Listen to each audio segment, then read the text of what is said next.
Hello everyone, स्वागत है आप सभी का मेरे YouTube channel the natural word power of Hindi में।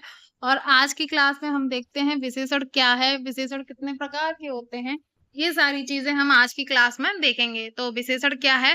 विशेषण ऐसे शब्द होते हैं जो संज्ञा और सर्वनाम की विशेषता बताते हैं, उन्हें हम विशेषण कहते हैं। जैसे काला, सुंदर, कायर इत्यादि। विशेषण के 5 प्रकार होते हैं: गुणवाचक विशेषण, परिमाणवाचक विशेषण, संख्यावाचक विशेषण, सार्वनामिक विशेषण और व्यक्तिवाचक विशेषण। सबसे पहले हम देखते हैं गुणवाचक विशेषण।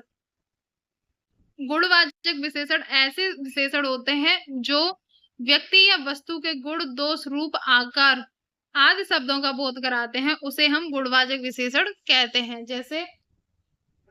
जैसे शाम को आसमान सुनहरा रहता है, ये मीठा केला है, तो मिठास उसका क्या है? गुण है।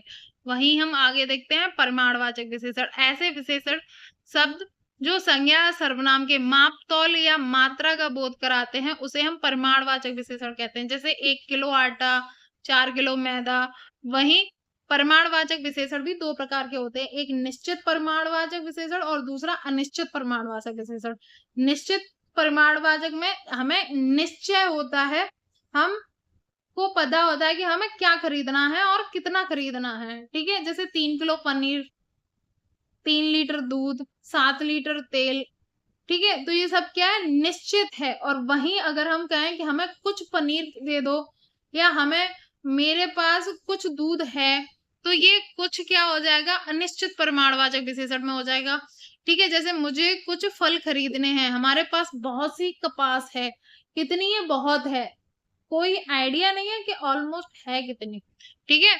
वहीं आगे हम देखते हैं संख्यावाचक विशेषण। ऐसे शब्द जो विशेषण के रूप में संज्ञा या सर्वनाम का जानकारी करवाते हैं, उसे हम संख्यावाचक विशेषण कहते हैं। जैसे उस क्लास में 40 स्टूडेंट है, वह 5 केला है। जहां संख्या का बोध होता है, वह संख्यावाचक विशेषण होता है। आगे है सार्वनामिक विशेषण। ऐसे सर्वनाम शब्द जो संज्ञा से पहले लगकर उस संज्ञा शब्द की विशेषता की तरह विशेषता बताते हैं, ऐसे शब्दों को हम सार्वनामिक विशेषण कहते हैं। जैसे मेरी बुक, मेरी घड़ी, किसी का घर, किसी की कार, एटसेट्रा एटसेट्रा।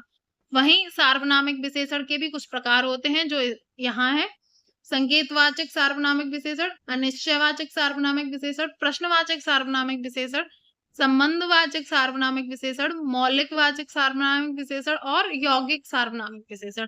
आगे हम देखते हैं व्यक्तिवाचक विशेषण। वह शब्द जो व्यक्तिवाचक संज्ञा के द्वारा बनते हैं और विशेषण शब्दों का निर्माण करते हैं, उन्हें व्यक्तिवाचक विशेषण हम कहते हैं। जैसे लखनऊ के से लखनवी, गुजरात से गुजराती, बनारस से बनारसी, जोधपुर से जोधपुरी, इलाहाबाद से इलाहाबादी, राजस्थान से राजस्थानी। तो आज की क्लास में हमने देखा विशेषण। कल मिलते हैं अपने नेक्स्ट टॉपिक के साथ। अगर आपको मेरी क्लास अच्छी लगी हो तो please like, share, comment and subscribe. आप मेरी डेली क्लासेस के लिए आप मेरे यूट्यूब चैनल के साथ जुड़ सकते हो। और यहाँ अगर आपको मेरी पीडीएफ अच्छी लगी हो, क्लास अच्छी लगी हो, तो आप मेरे Telegram channel the natural word power of Hindi के साथ जुड़ सकते हो, जहाँ आपको सभी क्लासेस की पीडीएफ प्रोवाइड करा दी जाती है।